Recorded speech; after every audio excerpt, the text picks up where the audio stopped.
Hi guys, good morning. Good morning അല്ല കേട്ടോ, അതെ സൂര്യൻ എൻ്റെ കണ്ണിലേക്ക് അടിക്കുന്നു. ഞങ്ങൾ 2 ദിവസം ഓഫായിരുന്നേ, ഞങ്ങൾ പ്രെയറിലായിരുന്നു. അത് കഴിഞ്ഞിട്ട് ഞങ്ങൾ എത്തിയിരിക്കുന്നത് ലാവൻഡർ ഫാമിലേക്കാണ്. ഇത് കണ്ടോ, ലാവൻഡർ ബാത്ത് നടക്കുകയാണ്. നല്ല സ്മെല്ല്. ഇനി ഇത് പറിച്ച് കൊണ്ടുപോയി വേണം ബ്യൂട്ടി ടിപ്പ് ഉണ്ടാക്കാൻ. അയ്യോ, നമുക്ക് ലാവൻഡറിൻ്റെ ചരിത്രത്തിലേക്ക് പോകാം. ഓക്കെ, അതായത് നമ്മുടെ മിൻറ്റില്ലേ, മിൻറ്റെന്ന് പറയുമ്പോൾ ബിരിയാണിയിലിടുന്ന പുതിന ഇല, അത് തന്നെ സാധനം. മിൻറ്റ് ഫാമിലി സ്പീഷീസിലെ 47 സസ്യങ്ങളുണ്ട്. ആ 47-ൽ ഒന്നാണ് ഈ ലാവൻഡർ എന്ന് പറയുന്നത്. ലാവൻഡർ ഒരു ഹേർബാണ്. ഇത് ഫ്ലവറിങ് പ്ലാന്റ് ആണ്. ഈ ഹേർബിലുള്ള ഒരു ഫ്ലവറിങ് പ്ലാന്റ് ആണ് ലാവൻഡർ. ഇതിൻ്റെ ശാസ്ത്രീയ നാമം എന്ന് പറയുന്നത് ലാവൻഡുല. ലാവൻഡുല എന്ന ശാസ്ത്രീയ നാമത്തിൽ നിന്നാണ് ലാവൻഡർ ഉണ്ടായത്. ഇപ്പോൾ നമ്മൾ കാണുന്നത് ബഡ് മീൻസ് ഇതിൻ്റെ മുളച്ച് വരുന്ന, അതായത് വിത്തിൽ നിന്നാണോ ആയിരിക്കാം, വിത്താണ് ഈ സാധനം. ഈ ഉണങ്ങി കഴിയുമ്പോൾ ഇതിൻ്റെ സീഡ്സാണ് വരുന്നത്. അപ്പോൾ അത് ബഡ് ചെയ്ത് ആ ഒരു സ്റ്റേജാണ് ഇത്രയും ഭാഗത്ത് കാണുന്നത്. അത് കഴിഞ്ഞിട്ട് ഈ ഫാമിൽ നമുക്ക് പല ലെവൽസ് കാണാൻ സാധിക്കും. അപ്പുറത്ത് നിങ്ങളുടെ ഫ്രണ്ടിലേക്ക് കാണുന്നത് വളർന്നു വരുന്നതാണ്, പിന്നെ ഫ്ലവർ ആയത്. ഇത്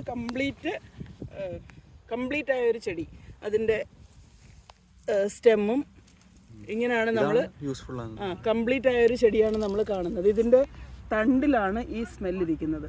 അതായത് ഇതൊടിച്ച് മണത്ത് നോക്കിയേ, ഉണ്ടോ, ഭയങ്കര സ്മെല്ലാണ്. അപ്പോൾ ഇത് ഞാൻ നേരത്തെ പറഞ്ഞതുപോലെ ഓയിലിൽ ഇട്ട് വെച്ചിരുന്നാൽ നമുക്ക് ലാവൻഡർ, നമ്മൾ കടയിൽ നിന്ന് വാങ്ങുമ്പോൾ ഇതിന് ഭയങ്കര എക്സ്പെൻസീവാണ്. നമുക്കിത് ചെയ്തെടുക്കാൻ സാധിക്കുമെന്നാണ് ഞാൻ അറിഞ്ഞത്. ഞാൻ എന്തായാലും അത് പ്രോസസ്സ് ചെയ്യാൻ ഞാനൊരു ചെടി പറിച്ചെടുത്ത് കേട്ടോ, നമ്മുടെ വീഡിയോയ്ക്ക് വേണ്ടി.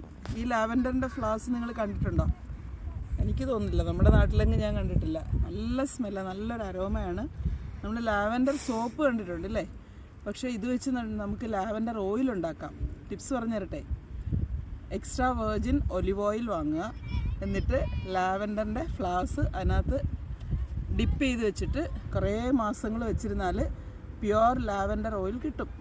ഓക്കെ, ഞാൻ കൊണ്ടുതരാമേ. ബോഡിയിലെ റാഷസ് മാറാനൊക്കെ അത് ഈ പിന്നെ പ്രഗ്നൻസി കഴിയുമ്പോൾ ഉണ്ടാകുന്ന മാർക്കൊക്കെ നന്നായിട്ട് മാറും അത് തേച്ച് കഴിഞ്ഞാൽ. അതുപോലെ ബോഡിയിൽ റാഷസ് വന്നു കഴിഞ്ഞാൽ സർജറിയുടെ പാടുകളെല്ലാം, സർജറി മാർക്സ് അതെല്ലാം ഈ ഓയിൽ തേച്ചാൽ മാറും. അപ്പോൾ നിങ്ങൾക്ക് നാട്ടിൽ ലാവൻഡർ ഓയിൽ കിട്ടുമെങ്കിൽ അങ്ങനെ മാർക്സ് ഒക്കെ ഉണ്ടെങ്കിൽ വാങ്ങി തേക്കുക. സോറി, എനിക്കിത് നാട്ടിലേക്ക് കൊണ്ടുവരാൻ ചിലപ്പോൾ ഓയിൽ ഞാൻ കൊണ്ടുതരാൻ പറ്റും. ഞാൻ ഖത്തറിൽ പോയി ഓയിലൊക്കെ പ്രോസസ്സ് ചെയ്ത് നാട്ടിൽ വരുമ്പോൾ ഒരു തുള്ളി കൊണ്ടുതരാം കേട്ടോ.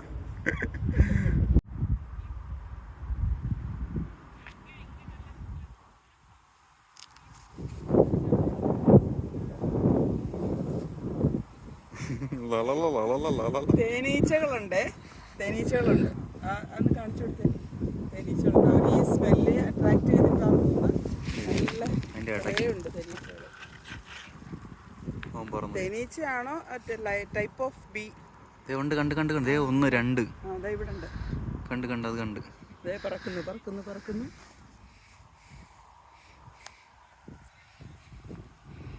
പാവം തേനീച്ചകളാന്ന് തോന്നുന്നു.